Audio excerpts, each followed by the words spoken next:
Hello everyone, Praise Scooter here, and welcome to the last episode of Let's Play Super Mario Galaxy. Like I said, there will be no actual gameplay here, because we're actually going to go look at the storybook. The last thing we can do in the game. Hello Rosalina, let us begin. Let's. And I shall read you a story of my own. Oh. Well, this is bad. Well, after that little blooper, let's go ahead and read the story in full. So, I'm going to read the story of, effectively, Princess Rosalina in full. So, sit back and enjoy the story, everyone. Whilst I read it to you. This is odd. Anyway.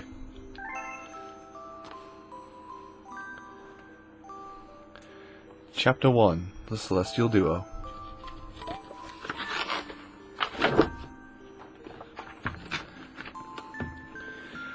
Our story begins a very, very long time ago with a young girl. One day, this girl spotted a rusted spaceship holding a star child. "What's your name? Are you lost?" the girl asked the star child. "I'm Luma, and I'm waiting for Mama. She's coming for me on a comet," said the star child, who had been waiting day and night. "Don't worry, I'll wait with you," the little girl promised Luma. At night, the little girl borrowed her father's telescope and peered into the sky. She looked and looked, but she saw nothing. Hours turned into days, and then years, but still the sky revealed nothing. Finally, the little girl sighed and said to Luma, "If we stay here looking much longer, I'll be an old lady soon." But then she had an idea. "Why don't we go out there and find your mother ourselves?" The girl and Luma fixed up the rusty spaceship, and then the two set sail into the starry sky. And this is how the search for the Celestial Mother began. Chapter 2, Starbits. Day passed with no sight of the comet, or even a single planet. Instead, asteroids extended as far as the eyes could see. "If I had known it was going to take this long, I would have packed more jam," said the little girl, above the rumble of her belly. Before she left, she packed all the essentials: telescope, butterfly net, stuffed bunny, bread, milk, jam, and apricot-flavored tea. But I forgot to bring water. At this, Luma burst into gales of laughter, and the girl began to pout. "As long as I have Starbits, I'll be fine," said Luma. "Want some?" The little girl couldn't stay mad after hearing this. Luma continued to laugh, and the girl couldn't help but join in. "All right, maybe just a nibble." Leaning far out of the ship, the pair began to collect starbits with the girl's net. They almost fell out a few times, but they kept collecting. The starbits tasted like honey. Chapter 3, The Comet. A beam of light pierced through the ship's window. Thinking it was the morning sun, the girl peered through the window, only to find a turquoise-blue comet shimmering at her. The girl shook the sleeping Luma awake and shouted excitedly, "We have to get to that comet!" The pair descended on the comet and found that it was made of ice. They looked high and low, but Luma's mother was nowhere to be found. Exhausted, the little girl sat down with a flop, utterly unable to take another step. "Look!" Peering down at the icy ground where Luma was pointing, the girl suddenly noticed a cluster of starbits encased in the ice. "Pretty good, huh? Finding starbits is my specialty." "There's ice here, but it's so warm. I bet there's water here, too." The two decided to stay on the comet for a while. Riding the turquoise comet, the pair continued their search for Luma's mother. Chapter 4, The Dream. One night, the girl dreamed about her own mother. "Where are you going?" she asked her mother's retreating back. Without turning, her mother replied, "Don't fret, dearest. I'm not going anywhere. I'm always watching over you, like the sun in the day and the moon in the night. A wave of sadness washed over the girl. What about when it rains, and I can't see the sun or the moon? Her mother thought for a moment before responding. I will turn into a star in the clouds and wait for your tears to dry. When she woke, the girl's face was damp with tears. You have starbits in your eyes, said the Luma to the girl. Wiping her face, the girl replied, These are tears, not starbits. I'm crying because I'll never see my mother again. At this, Luma began to cry too. Mama, oh Mama. The pair traveled through the starry skies, and though they encountered many other comets, one of them held Luma's mother. Luma was despondent. Now, Luma, the rain clouds won't go away if you keep crying, the girl said, giving Luma a squeeze. I'll give you a present if you stop. The girl closed her eyes and said gently, I'll take care of you. With these words, she felt a small spark in her heart. Home. The kitchen will go here, and the library will go over there, the girl said busily to herself. We'll put the gate here. Ever since the girl took Luma under her care, she'd been bustling about with a feverish pace. It's a lot of work, but it's worth it to make a happy home. It turned out the starbits weren't the only thing buried in the ice. There were tools and furniture unlike any they had ever seen, and the girl used them to build a home. Looking at the completed house, Luna remarked, Don't you think it's awfully big for just two of us? With a library, bedroom, kitchen, fountain, and gate. It was certainly spacious, but still, something seemed to be missing. If only father, brother, and mother were here, the girl said wistfully. Indeed, the house was too large for its two small residents. That night, clutching her favorite stuffed bunny close to her heart, the girl fell asleep on the starship. Friends. One day, while the girl sat sipping tea, a tiny apricot-colored planet appeared on the horizon. From the planet, a Luma of the same color emerged. Do you two know each other? The girl asked the two Lumas gleefully. Despite the girl's excitement, they seemed uneasy. The two Lumas neither drew closer nor backed away from each other. Instead, they just stared. Then one Luma broke the silence. My mama.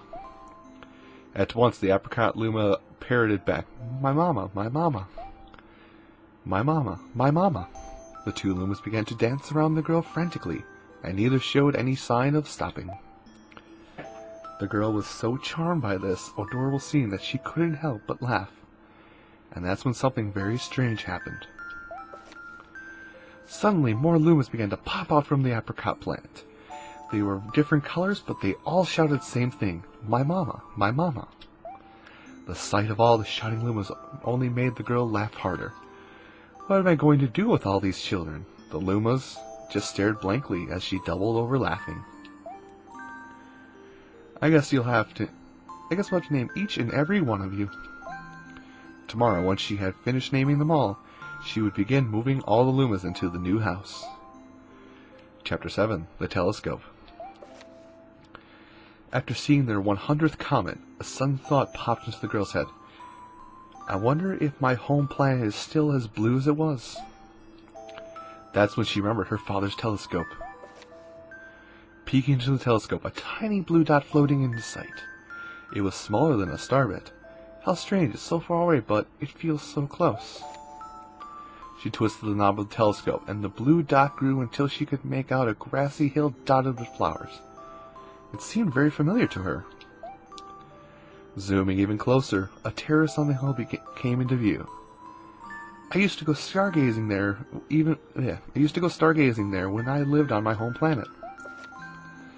She remembered rubbing the sleep out of her eyes as she followed her father up that hill and to look at the stars. She remembered how she and her brother would sled down that hill. She remembered having picnics with her mother on that hill and bright and windy days. And I want to go home. I want to go home right now. The girl burst into tears, and the Lumas didn't know what to do. I want to go home. I want to go back to my house by the hill. I want to see my mother. The girl was shouting now, her face wet with tears. But I know she's not there. I knew all along she wasn't out there in the sky because she's sleeping under the tree on the hill. The girl's cries echoed through the stars, and a hush fell over the area. Chapter 8. The Wish. Though usually quite cheery, one day the girl became sad again. Luma drew close and tried to comfort her. "Mama, you still have me. And don't be sad about your mama, because she's part of you. That means she'll always be close by. It's like me. I love starbits because they remind me of my mama." No, the girl said, unable to stop her tears. The lonely look flickered across the Luma's face, but it was soon replaced by a wide grin. "I have an idea. I will transform into a comet, a soaring comet that can carry you all on this journey." With that, Luma, trailing bands of white, soared into the sky and just as quickly started to plummet back down. Kaboom! Kablam! The ground shook, and a bright light poured out of the crater that the Luma had created. The bands of light twisted together to form a comet tail. And then Luma emerged, reborn as a comet. The girl could scarcely believe her eyes. "But how?" she kept asking.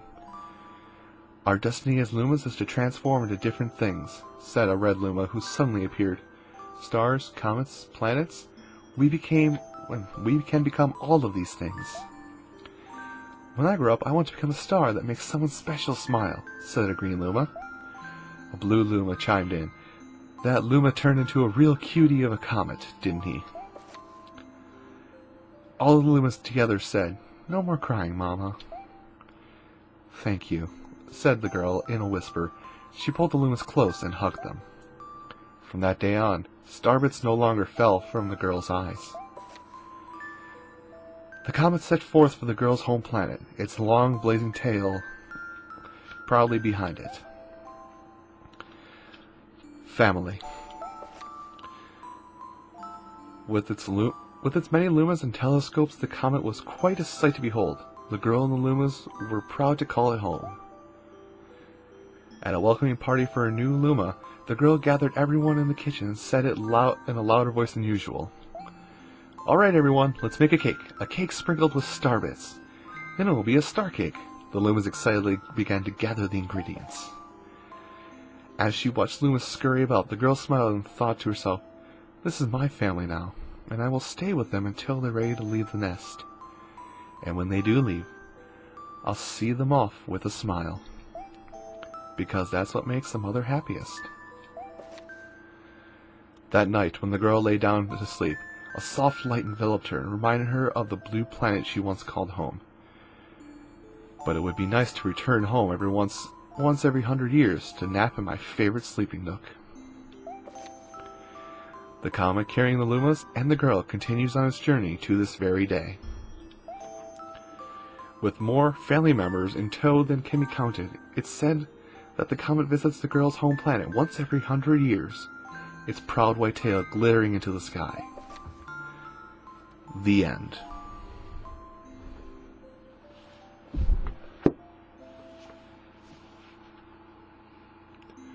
I hope you enjoyed the story. This is a bit of lore as well on Princess Rosalina. And everyone, I do want to thank you all for watching this last video of Super Mario Galaxy. It's been a great project to do, and I'm glad I decided to do it when I did. I hope you all have a fantastic day, and I hope that you'll join me for the next project when that comes along.